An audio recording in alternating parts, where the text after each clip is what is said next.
Dan Rabu 12 Ogos, saya Indureza Rohadian dan saya Margaret Gambang, dan berikut paparan-paparan utama malam ini. MBSA gempur pusat judi dalam talian di Sungai Buloh, manakala 4 penguatkuasa MBSA direman seminggu. Polis tidak akan berkompromi dengan sebarang elemen gangsterisme.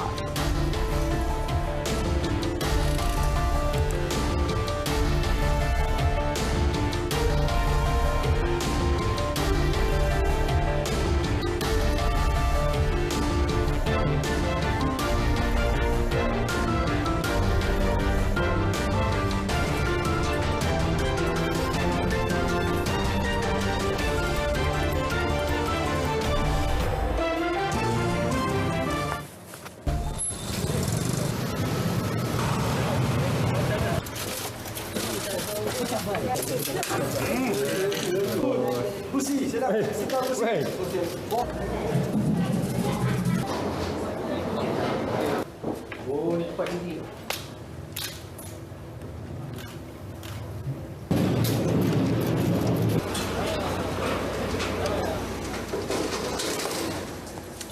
Ya, visual itu tadi menunjukkan operasi bersepadu yang dijalankan Majlis Bandaraya Shah Alam MBSA di sekitar Bandar Baru Sungai Buloh hari ini. Turut serta Polis Diraja Malaysia, Jabatan Imigresen, Jabatan Kastam, Suruhanjaya Pencegahan Rasuah Malaysia SPRM, Tenaga Nasional Berhad TNB dan Air Selangor. Ya, Timbalan Datuk Bandar Shah Alam Muhammad Rashidi Roslan berkata, operasi menyasarkan pusat judi dalam talian yang berselindung di sebalik premis perniagaan serta gerai tanpa lesen yang beroperasi di bahu jalan. MBSA sentiasa mengalu-alukan kerjasama dengan pihak SPRM bagi memastikan tadbir urus di organisasi sentiasa mengekalkan prinsip integriti dan memberikan komitmen agar siasatan segera dilakukan SPRM sekiranya ada di kalangan pegawai MBSA melakukan salah guna kuasa di dalam menjalankan aktiviti penguasaan di kawasan Sungai Buloh ini. Dalam operasi itu, sebuah premis dipercayai dijadikan pusat judi dalam talian yang berselindung di sebalik perniagaan pusat snooker antara yang disita. Dalam operasi kira-kira pukul 10 pagi itu, penguatkuasa MBSA turut merampas sebuah perabot dan pihak TNB serta Air Selangor memotong bekalan elektrik dan air. Terdapat lebih 5 meja snooker di ruang hadapan premis berkenaan, selain 2 bilik rahsia yang dijadikan tempat judi dalam talian termasuk di tingkat atas premis terbabit. Bagaimanapun segala peralatan komputer untuk kegiatan perjudian tersebut sudah tiada, hanya kerusi dan meja yang ditinggalkan. MBSA turut merobohkan struktur tambahan pada premis perniagaan yang dibuat tanpa kelulusan MBSA seperti struktur dinding, lantai, kaki jalan serta sengkuap.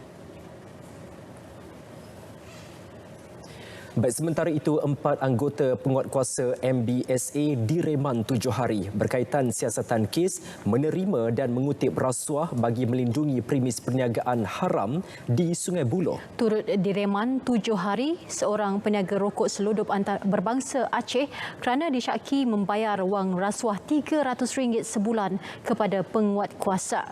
4 penguatkuasa dan peniaga itu tiba di Mahkamah Magistrate Putrajaya kira-kira 8.40 pagi dengan digari dan berbaju lokap SPRM berwarna jingga. Perintah reman dikeluarkan Magistrate Syahwira Abdul Halim. Semalam, keempat-empat penguatkuasa MBSA, 3 bertugas di cawangan Sungai Buloh, manakala seorang lagi di Shah Alam ditahan di Ibu Pejabat SPRM Putrajaya selepas hadir bagi memberi keterangan. Isu berkenaan menjadi hangat apabila baru-baru ini tular 2 klip video menerusi laman sosial Facebook Hot Burger Malaysia serta dikongsi akaun Muhammad Asri Hamid, 42 tahun atau dikenali sebagai Asri Janggut yang mendakwa pihak berkuasa tidak mengambil tindakan terhadap kes judi serta mendedahkan lokasi perjudian di Bandar Baru Sungai Buloh. Ia masih mengenai isu kegiatan judi haram di Bandar Baru Sungai Buloh. Ketua Polis Negara Tan Sri Abdul Hamid Badur menjelaskan siasatan mengenai kegiatan itu sudah dimulakan sebelum video mengenainya tular di media sosial. So, siasatan serentak telah dijalankan sebelum ini lagi pun. Ya. sebelum isu ini bangkit, sebenarnya Jabatan Integriti dan Pematuhan Standard Bukit Aman sendiri telah pun turun memantau keadaan di bawah. Dan belum sempat apa-apa, ya, tiba-tiba viral videonya tadi. Sementara itu, mengulas dakwaan pemilik Hot Burger Malaysia Muhammad Asri Hamid bahawa beliau diugut gangster susulan pembokarannya mengenai aktiviti perjudian di Sungai Buloh, Tan Sri Abdul Hamid menegaskan PDRM tidak akan berkompromi dengan sebarang elemen gangsterisme. Ini termasuk mereka yang mengugut mana-mana pemberi maklumat berkaitan kes jenayah. So gangsterism saya tak benarkan. Ia berleluasa di dalam negara ini. Kita bukannya Sicily, ya.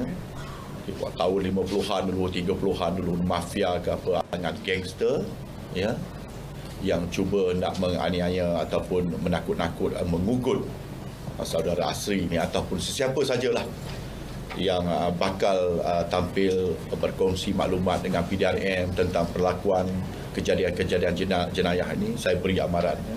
Saya beri amaran. Jangan buat begitu. Beliau berkata demikian pada majlis serah terima tugas pengarah dan pengerusi Jabatan Logistik dan Teknologi di Bukit Aman. Sementara itu, Muhammad Asri menerusi satu video membuat permohonan maaf secara terbuka kerana membuat tomahan kononnya kebanyakan anggota polis dan tentera tidak menjaga solat. Beliau mengakui kesilapannya dan berjanji tidak akan mengulangi kesilapan sama. Ketua Polis Negara Tan Sri Abdul Hamid Bador menyifatkan dakwaan yang dibuat oleh Asri itu sebagai keterlaluan. Beliau juga berkata isu itu tidak sepatutnya dibangkitkan dalam khalayak ramai.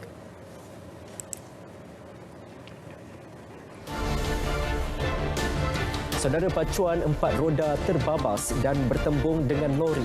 3 termasuk 2 warga asing maut. Laporannya seketika nanti.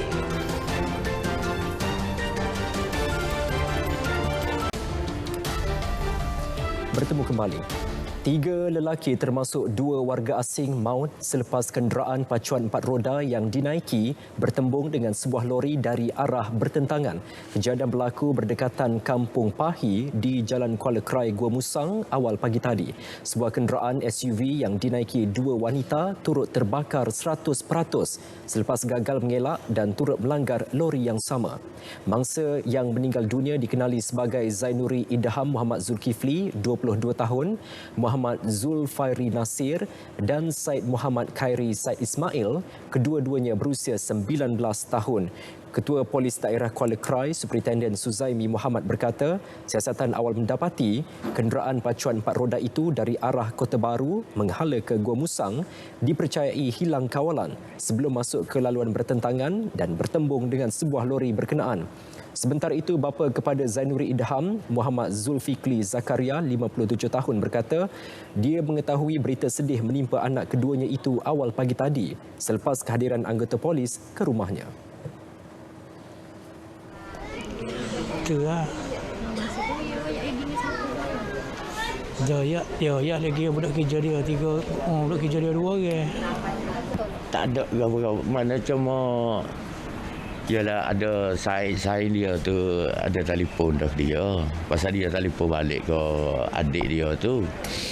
Telefon balik ke adik dia.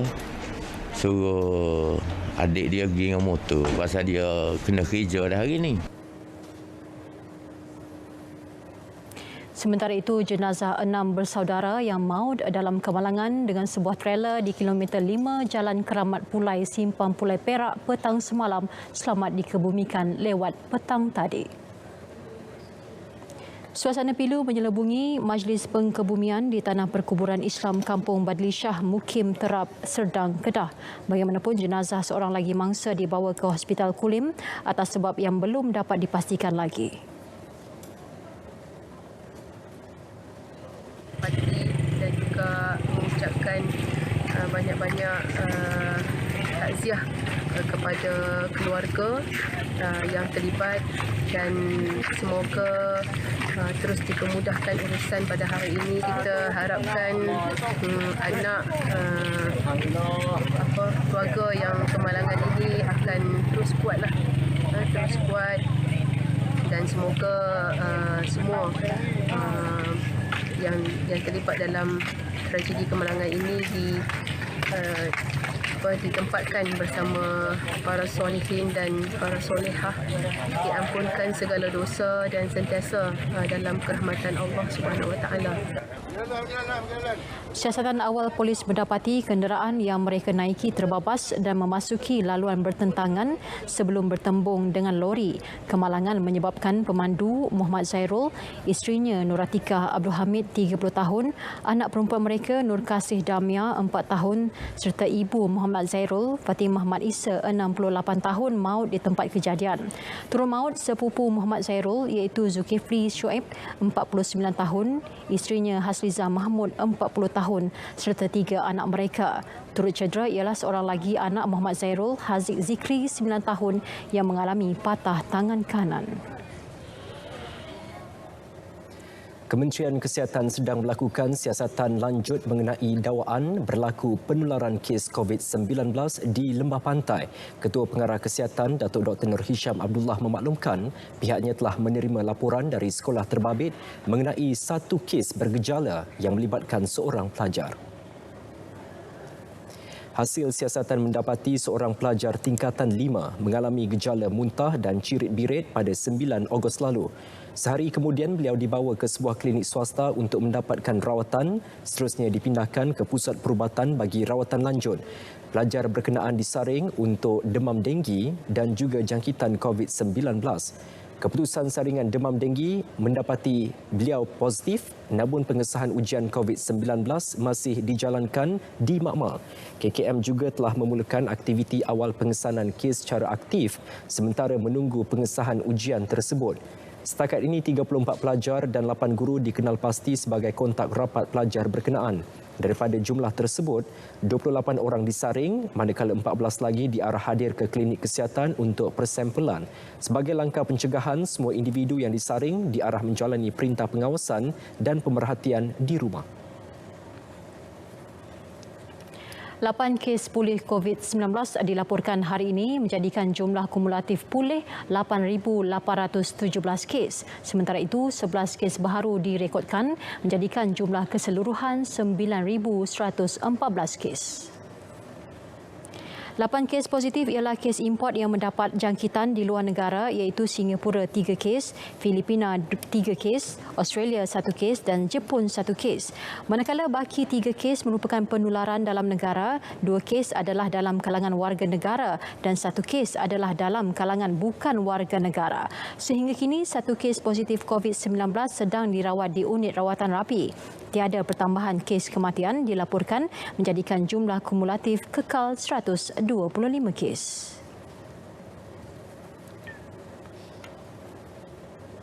Pemangku Ketua UMNO bahagian Tanjung Malim, Muhammad Zaidi Aziz, dipilih sebagai calon Barisan Nasional BN bagi pilihan raya kecil PRK Slim. Pengumuman itu dibuat pengerusi BN Perak, Datuk Searani Muhammad.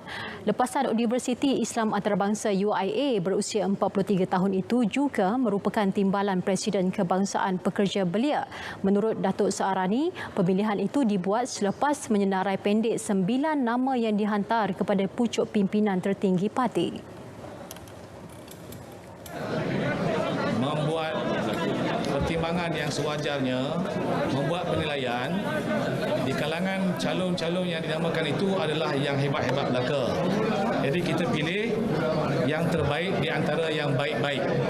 Saya akan cuba memberi khidmat yang terbaik lah kalau dipilih sebagai wakil rakyat, dan insyaAllah saya akan berusaha untuk kesinambungan yang telah dibuat oleh Yang Berhormat Datuk Musyari dan demi kerajaan Barisan Nasional dan juga UMNO. Kami mulakan dengan laporan ini. Yang di-Pertua Dewan Rakyat menafikan dakwaan bahawa beliau bersikap pilih bulu ketika mengendalikan persidangan meski berdepan tomahan segelintir pihak. Datuk Azhar Azizan Harun berkata beliau akan terus melaksanakan tanggungjawabnya sebagai speaker dengan adil tanpa menyebelahi mana-mana pihak. Penjelasan itu bagi mengulas kritikan pembangkang bahawa beliau bersikap berat sebelah kerana memihak kepada Perikatan Nasional PN ketika mengendalikan persidangan pada 6 Ogos lalu. Ia disebabkan Datuk Azhar mencelah ketika Ahli Parlimen Bagan Lim Guan Eng sedang mengajukan soalan kepada Menteri Kewangan. Tindakan Datuk Azhar ketika itu disifatkan pembangkang sebagai menjawab bagi pihak Menteri Kewangan.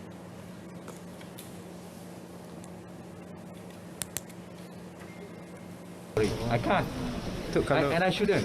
I mean, it's like a judge. When they make a judgment, and that's it. Beliau menegaskan demikian dalam sidang media di Parlimen. Saudara, penguatkuasaan penggunaan kerusi keselamatan kanak-kanak atau CRS masih dilaksanakan secara advokasi sehingga hujung tahun ini. Menteri Pengangkutan Datuk Seri Dr. Wee Ka Siong berkata, untuk itu juga tiada sebarang saman dikenakan kepada ibu bapa yang tidak memasang CRS di dalam kenderaan persendirian. Dari segi dasar kita akan teruskan penggunaan CRS. Seperti mana yang saya katakan dalam jawapan asal saya, iaitu kita sedang mengkaji semula dari segi ketinggian umur. Kerana kalau kita berdasarkan kepada UN Regulation nombor 129, kita melihat dari segi praktikal, kalau di Jepun, kanak-kanak berumur 6 tahun ke bawah. Ada yang negara Europe dia sampai ke 15 tahun. Ada yang mengikut sampai ketinggian 150 cm. Adakah nilai ambang 135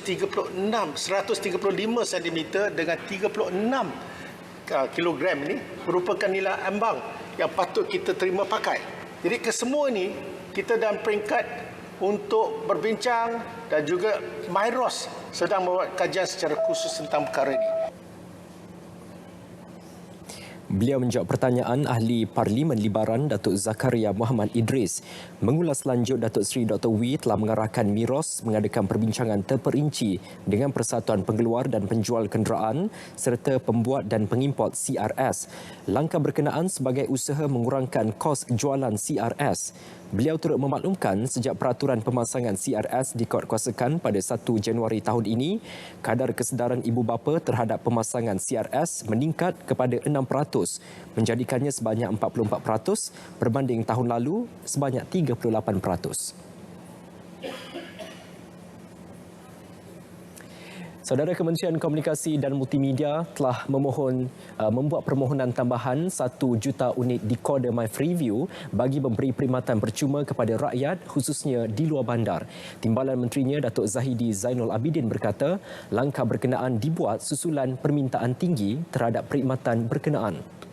Mengulas lanjut perkembangan itu juga berdasarkan peratusan Service Level Availability atau SLA, siaran TV digital My Freeview di seluruh negara adalah sebanyak 99.96% bagi tempoh November 2019 sehingga Januari tahun ini. Ia menunjukkan tempoh gangguan siaran yang dihadapi penonton secara puratanya adalah rendah. SLA tersebut menggambarkan gangguan masa siaran TV di mana semakin tinggi peratusan SLA, tempoh gangguan yang akan dihadapi oleh penonton akan menjadi semakin rendah dan berkurangan. Beliau menjawab pertanyaan Ahli Parlimen Pasir Putih Dr. Nik Muhammad Zawawi Saleh. Mengulas lanjut, SLA ditawarkan MyTV kepada penyedia perkhidmatan aplikasi kandungan bagi memantau kualiti perkhidmatan siaran TV digital yang berada di platform MyTV.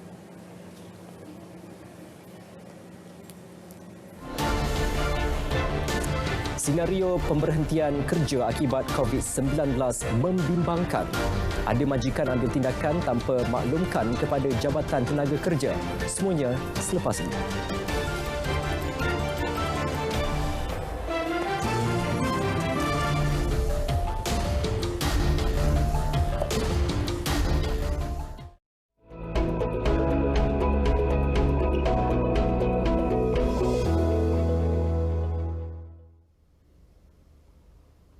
Assalamualaikum dan salam sejahtera. Kembali bersama Jabatan Meteorologi Malaysia pada malam ini untuk perkembangan cuaca yang terkini. Kita mulakan laporan cuaca dengan melihat terlebih dahulu pada paparan imej carta angin semasa di mana diperhatikan pada ketika ini keadaan angin di rantau negara kini lebih dipengaruhi oleh angin dari arah tenggara dengan kelajuan yang agak sederhana kurang 40 km per jam.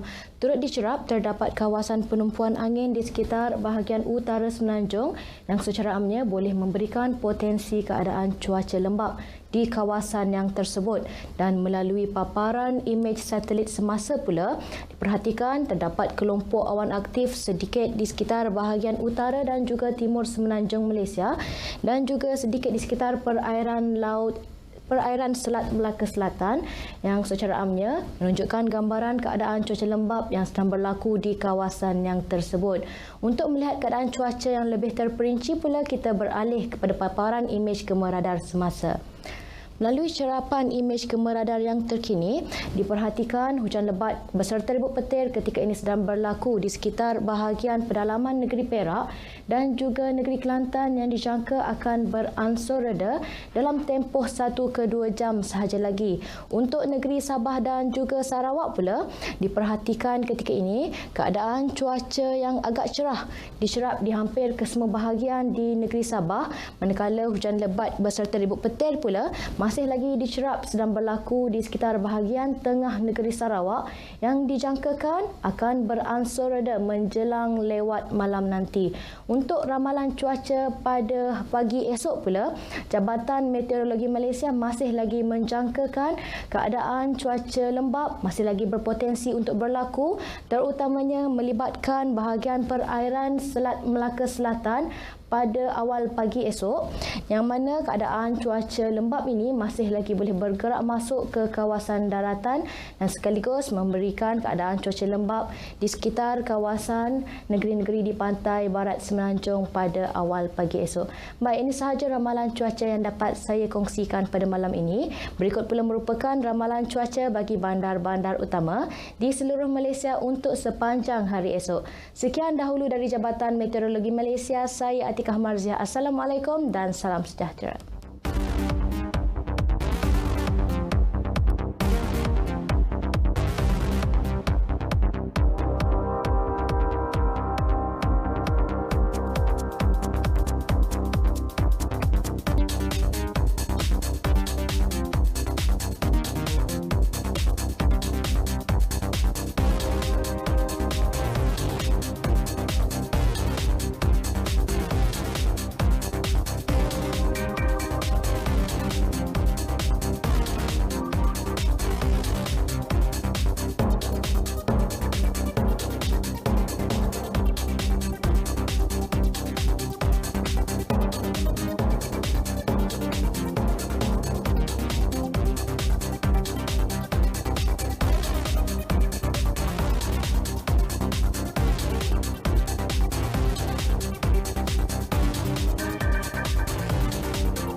Bersua kembali, saudara, berita perdana kami teruskan dengan perkembangan perbicaraan kes pecah amanah, rasuah dan pengubahan wang haram membabitkan dana Yayasan Akal Budi.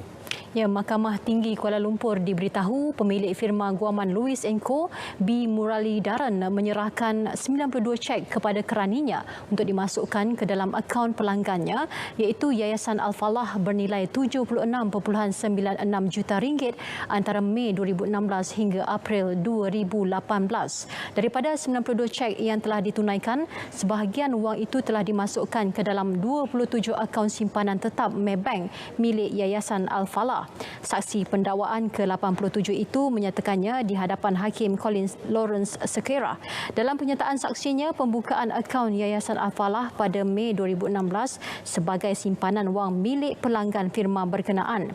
Yayasan Al-Falah milik adik Datuk Seri Dr. Ahmad Zahid Hamidi, iaitu Datuk Seri Muhammad Nasir Ahmad Tarmizi yang juga pengerusi lembaga pemegang amanah yayasan tersebut.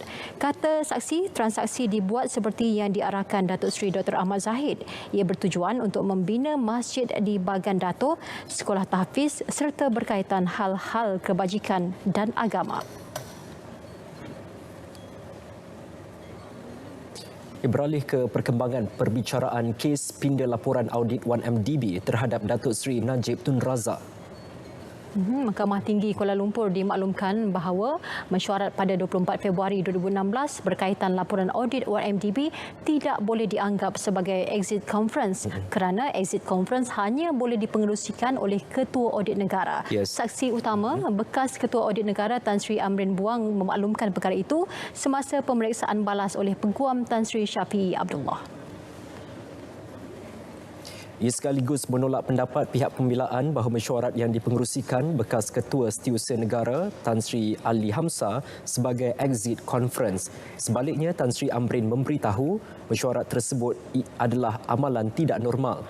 Menjawab soalan pihak pembelaan, Tan Sri Amrin memaklumkan pihak Jabatan Audit Negara sepakat untuk mendengar cadangan kerajaan untuk menggugurkan beberapa isi kandungan laporan itu. Dalam mesyuarat berkenaan, pihaknya diarahkan untuk membuang pendapat mereka dalam laporan awal audit. Perkara itu dianggap satu tekanan kepada Jabatan Audit Negara dan ia tidak pernah berlaku sebelum ini. Terdahulu, Tan Sri Amrin memaklumkan semasa pertemuan dengan Datuk Seri Najib, dia tidak menerima tekanan selain tidak ditunjukkan bahagian mana kedua-dua penyata laporan harus dimasukkan dalam laporan audit akhir 1MDB. Beliau juga tidak tahu sama ada permintaan perubahan itu secara khusus diminta oleh Tan Sri Ali Hamzah berdasarkan permintaan Datuk Seri Najib.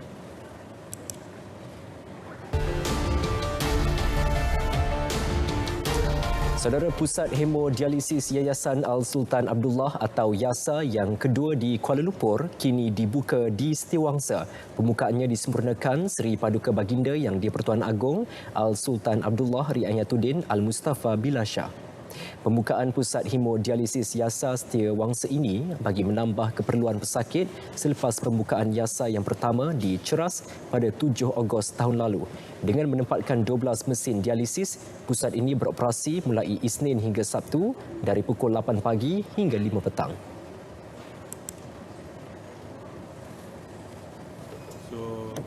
Dalam perancangan saya dimaklumkan iaitu dua di bandaraya lah, di Kuala Lumpur dan lepas ni mungkin luar pada Kuala Lumpur. Dan antara tempat yang telah dikemukakan atas juga nasihat KKM ialah di Raub dan di Pekan. Dan kita akan cuba mempercepatkan proses mengadakan pusat-pusat ini dan lagi banyak lagi baik. Dan di sinilah kita harap ramai pihak-pihak individu ataupun pihak-pihak swasta tampil untuk membantu mereka-mereka yang memerlukan. Turut berangkat Raja Permaisuri Agong Tunku Hajah Azizah Aminah Maimunah Iskandaria serta ananda baginda Tengku Puteri Ilisha Amira.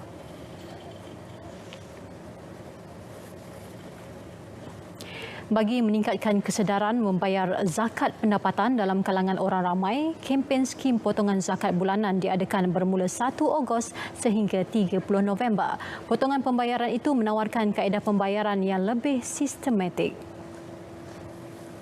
Ketua Pegawai Eksekutif Pusat Pungutan Zakat PPZ Ahmad Syukri Yusof berkata pendaftaran skim boleh dilakukan menerusi dalam talian atau secara manual di kaunter zakat.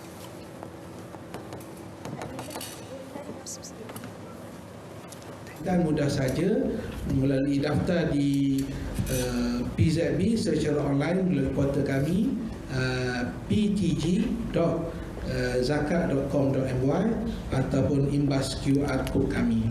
Ataupun isi borang skim PZB secara manual dan selebihnya akan diuruskan oleh PPZ sama ada di kaunter PPZ di 9 kaunter ataupun juga di kaunter zakat bergerak dan juga majikan. Beliau ditemui selepas melancarkan skim terbabit di PPZ Kuala Lumpur. Turut hadir mereka fashion terkenal Rizman Nordin dan Ruzaini Jamil selaku pembayar zakat skim itu sejak Januari 2017. Kehadiran mereka bagi memberi inspirasi dan galakkan agar lebih ramai turut serta menggunakan skim sama.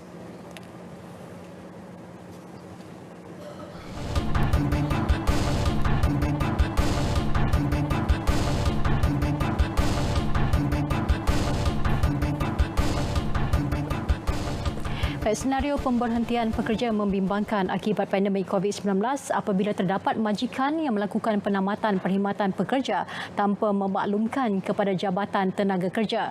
Justru Kementerian Sumber Manusia akan mengambil tindakan undang-undang terhadap majikan yang sengaja tidak mengisi dan tidak menyerahkan borang PK selepas melakukan pemberhentian pekerja maupun pengurangan gaji.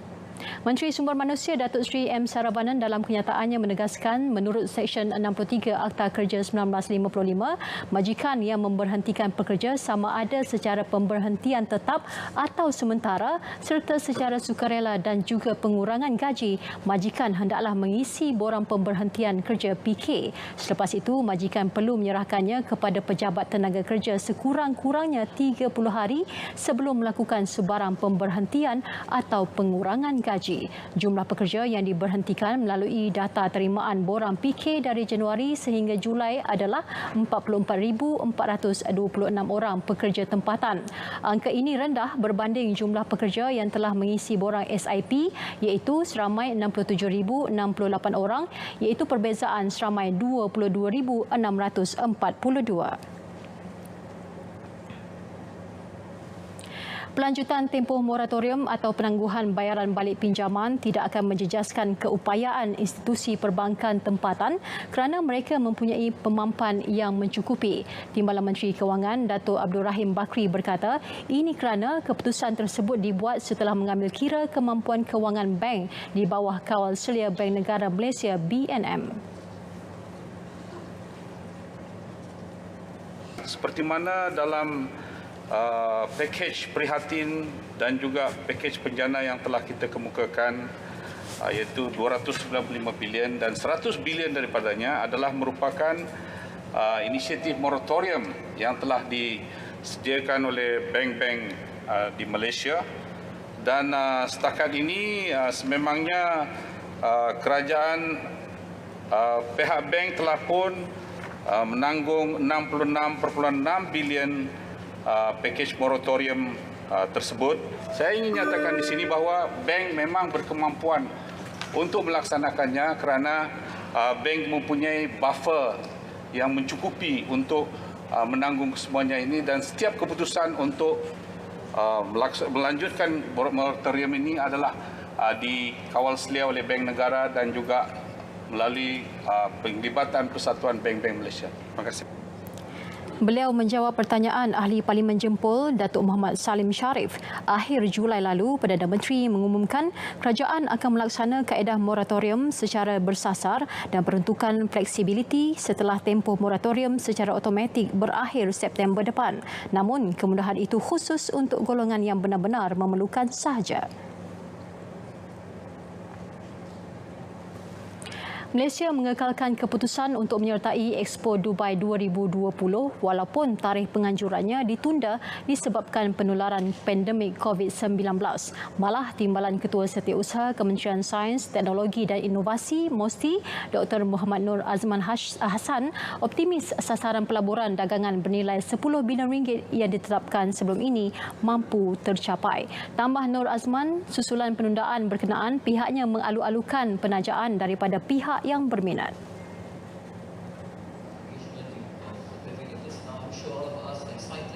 Sponsorships are still open, so to those who are interested, we have made some progress with potential and interested parties, and we are confident that we'll be getting the support. Of course, it's a partnership between the government and the private sector. Expo Dubai 2020 yang asalnya dijadual pada tahun ini ditunda ke tarikh baru iaitu 1 Oktober 2021 hingga 31 Mac 2022. Beliau ditemui ketika hadir ke program Malaysia Expo 2020 Dubai Celebrates International Youth Day di Bangi. Turut hadir Yang Amat Mulia Tunku Datuk Seri Zain Al-Abidin Ibni Tuanku Muhriz, Duta Kempen Pavilion Malaysia, The Butterfly Effect. Bersua kembali, lebih 30,000 unit jalur gemilang pelbagai saiz diagih kepada warga Kuala Lumpur bagi menyemarakkan lagi sambutan Bulan Kebangsaan. Ya, kempen kibar jalur gemilang peringkat wilayah Persekutuan Kuala Lumpur yang dilancarkan hari ini dengan slogan Malaysia Prihatin merupakan kesinambungan kepada program sambutan Hari Kebangsaan yang dilancarkan Perdana Menteri 28 Julai lalu. Pelancaran disempurnakan Timbalan Menteri Wilayah Datuk Seri Dr. Santara Kumar di Dataran Merdeka. Beliau turut mengajak semua pemilik premis kerajaan, swasta maupun individu bersama-sama mengibarkan jalur gemilang bagi memeriahkan sambutan meskipun diadakan dalam norma baharu berikutan pandemik COVID-19.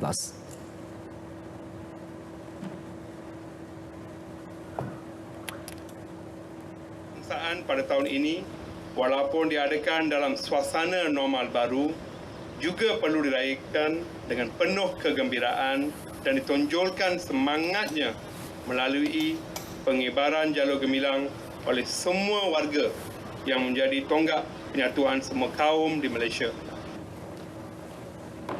Turut hadir Datuk Bandar Kuala Lumpur Datuk Nur Hisham Ahmad Dahlan dan Ketua Polis Kuala Lumpur Datuk Seri Mazlan Lazim.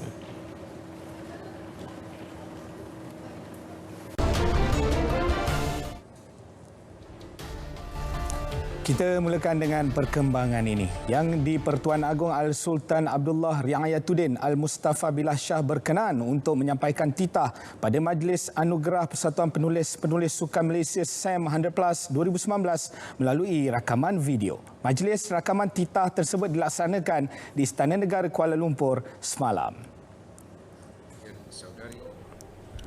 Presiden SAM Jasni Syafiee berkata rakaman titah ucapan baginda akan disiarkan kepada hadirin ketika majlis anugerah itu yang dijadual berlangsung pada 1 September 2020 di Auditorium Persatuan Badminton Malaysia BAM di Bukit Kiara.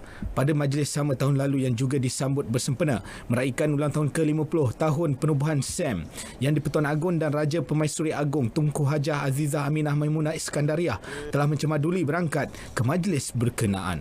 Majlis Anugerah SAM 100+ kali ini akan dilangsungkan dalam skala kecil dengan mengikut prosedur operasi standard SOP yang telah ditetapkan kerajaan.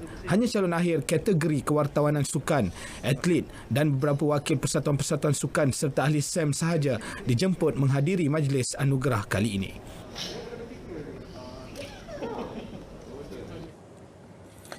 Persekutuan Bola Sepak Antarabangsa FIFA dan Konfederasi Bola Sepak Asia AFC sekali lagi menangguhkan aksi kelayakan Piala Dunia 2022 Piala Asia 2023 ke tahun depan. AFC menerusi satu kenyataan hari ini menjelaskan tarikh baru bagi aksi kelayakan itu akan dimaklumkan kelak. Keputusan dibuat dua badan bola sepak itu selepas mengambil kira perkembangan semasa membabitkan pandemik COVID-19 di seluruh dunia. Ia bertujuan untuk melindungi kesihatan dan keselamatan semua pasukan. FIFA dan AFC menyatakan komitmen akan terus bekerjasama memantau keadaan di rantau ini dengan teliti bagi mengenal pasti tarikh baru untuk aksi kelayakan. Sebelum ini, FIFA memutuskan aksi kelayakan Piala Dunia Zon Asia akan berlangsung pada Oktober depan susulan penularan wabak berkenaan. Justru, penundaan itu akan turut membabitkan aksi Harama Melaya dan Kumpulan G yang sebelum ini dijadual akan berdepan Amirah Arab Bersatu UAE 8 Oktober ini di gelanggang lawan, menentang Vietnam di Bukit Jalil pada 13 Oktober dan berkunjung ke Thailand pada 17 November 2020. Persatuan Bola Sepak Kedah KFA mengalu-alukan mana-mana pihak termasuk hartawan dan jutawan kosmetik di negara ini untuk membeli atau menaja skuad Ulang Merah. Presiden KFA Muhammad Sanusi Matno berkata bagaimanapun pihak terbabit perlu datang sendiri untuk berunding mengenai perkara itu.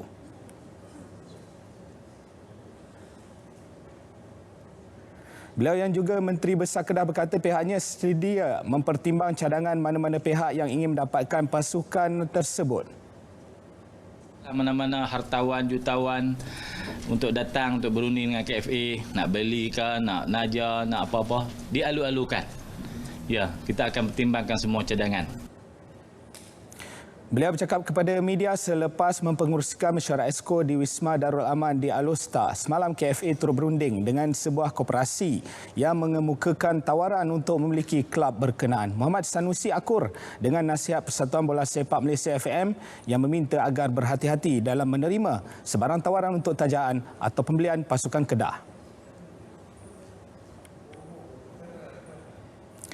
Dalam perkembangan lain, pasukan Melaka United MU akan memperkenal imej baharu pasukan itu. Ia akan dilancarkan dalam masa terdekat. Penasihatnya Datuk Seri Abdul Rauf Yusof berkata, selepas pengambil alihan oleh pengurusan baharu, imej pasukan itu akan ditingkatkan sebagai simbolik penjenamaan semula skuad Hang Tuah itu. Menurut beliau, majlis pelancaran dijadualkan pada 22 Ogos ini. Selain itu katanya, infrastruktur skuad berkenaan akan dinaik taraf dari semasa ke semasa bagi memberi keselesaan kepada pasukan dan pemain.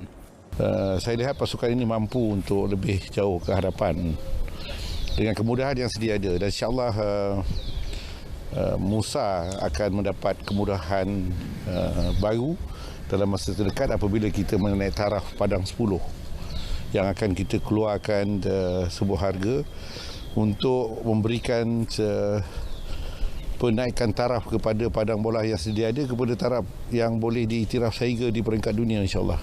Beliau juga menaruh harapan agar pasukan itu mampu bangkit meneruskan kecemerlangan seperti sebelum ini selepas berehat panjang susulan pandemik COVID-19. Datuk Rauf ditemui selepas sesi penyerahan bendera kepada pasukan itu di Stadium Hang Tuah, Bandaraya Melaka. Sesi penyerahan dan pemasangan jalur gemilang di kenderaan itu diadakan sebagai simbolik menyemarakkan nilai dan semangat kemerdekaan dalam kalangan para pemain. Beralih ke saingan badminton, kejohanan jemputan Persatuan Badminton Malaysia BAM. Pemain perseorangan utama negara Lee Zijia memulakan aksi peringkat kumpulan Division 1 dengan langkah kanan. Pemain kelahiran Kedah itu tidak menghadapi masalah menundukkan naib juara Division 2 Lim Chong King 21-14, 21-9 di Akademi Badminton Malaysia Bukit Kiara pagi tadi. Bagi Zijia, walaupun menang perlawanan pertama, dia percaya kejohanan tersebut memberi sedikit sebanyak tekanan kepadanya, terutama ketika menggalas gelaran selaku pemain ranking tertinggi negara, menentar rakan sepelatih dari kalangan pemain senior, pelapis serta pemain profesional.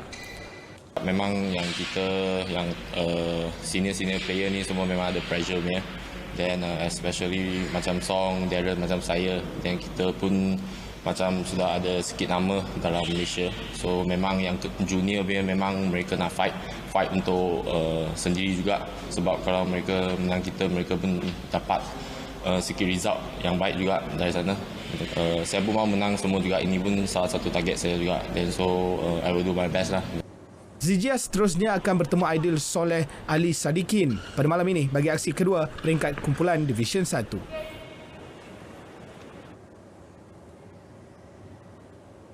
Sementara itu, seorang lagi pencabar Leong Jun Hao turut mencuri tumpuan apabila menumbangkan pemain senior negara yang bergerak secara profesional Liu Darren 15, 21, 21-14 dan 21-16. Akan jadi tough game, tapi saya sudah overcome dan buat yang terbaik. Memang saya target dapat buat dalam top 4. Sebab itu memang target saya sebelum minggu ini. Yang selepas baru Division 2 saya pun sudah target dapat harap boleh buat top 4.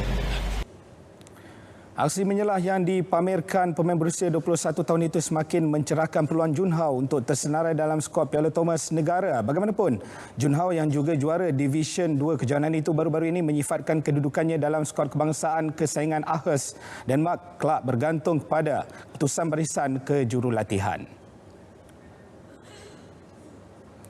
Sementara itu, Liu Darren berjaya menebus kekalahannya kepada Jun Hao dengan menewaskan pemain pelapis negara Eng Ziyong 21-19, 21-14 dalam aksi yang berlangsung pada sebelah petang.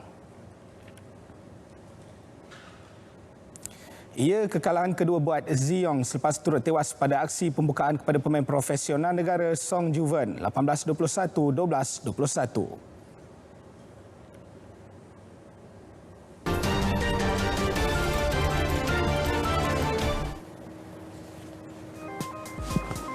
Baru-baru ini, video pengantin perempuan yang memakai bulu mata palsu luar biasa menarik perhatian ramai. Bukan sahaja besar, malah bulu mata yang panjang itu kelihatan aneh tetapi unik. Video yang dikongsi seorang pengguna di laman Twitter ini meraih lebih 53,000 tontonan.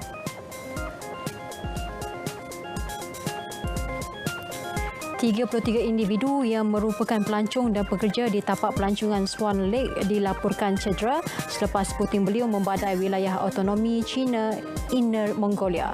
Rakaman video menunjukkan kemunculan awan gelap di kawasan tersebut diiringi angin kuat yang merosakkan binaan.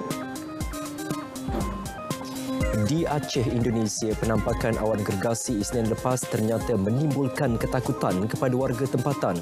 Awan tersebut dikatakan menyerupai gelombang tsunami yang pernah melanda wilayah berkenaan. Video yang dimuatnai oleh seorang individu di Twitter ini dikatakan pertama kali terjadi. Ia sekaligus menimbulkan rasa panik penduduk mengenai perkara tersebut. Ada yang berpendapat kehadiran awan tersebut petanda buruk, sesuatu yang tidak diingini bakal berlaku. Badan Meteorologi, Klimatologi dan Geofisika Indonesia memaklumkan fenomena awan tersebut dikenali sebagai awan Arcus. Itulah sebuah video di Jepun yang dimuatnai oleh satu akaun bernama Creepypasta mengenai seorang wanita yang kelihatan sedang berdiri di satu parkir menghalang kenderaan lain memasuki kotak tersebut. Kejadian berlaku di salah sebuah pasar raya. Peliknya, ada yang beranggapan susuk tubuh wanita berambut panjang itu adalah hantu.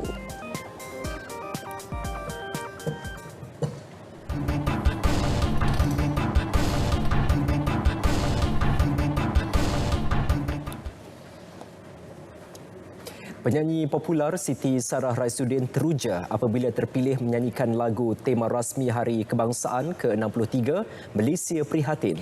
Ia lagu ciptaan pengarah muzik RTM Datuk Moghzani Ismail dan lirik ditulis oleh El Sol Ahmad itu turut menyaksikan kolaborasi mantap barisan penyanyi handalan tanah air antaranya Alif Satar, Syamil dan pendatang baharu Aina Abdul. Siti Sarah mengaku agak risau untuk menyanyikan lagu bergenre kenegaraan ini. Namun sikap profesionalisme dan mudah bekerjasama yang ditonjolkan Datuk Moghzani semasa sesi rakaman di studio akhirnya membuatkan dirinya selesa hingga berjaya merakam lagu tersebut tanpa sebarang masalah. Saya nervous sebenarnya nak bekerjasama dengan Datuk. Datuk Moghzani. Kita cukup cakap pasal Datuk Moghzani tau. Dia adalah juri untuk banyak program, even RTM, bintang RTM dia pernah menjuri kami juga. Jadi ini pertama kali Sarah bekerja dengan beliau dalam studio. Dia punya feel lain tau kalau dekat luar. Kalau kita nyanyi secara live bersama orkestra atau apa, lain. Bekerja dalam studio satu situasi yang lain. Tapi alhamdulillah saya tak sangka mudah sangat-sangat nak bekerja dengan dia. Lagu Malaysia Prihatin yang mempunyai 3 versi ini diperdengarkan buat kali pertama oleh kumpulan kuaya pentarama semasa pelancaran lagu tema sambutan Hari Kebangsaan dan Hari Malaysia 2020 di Putrajaya.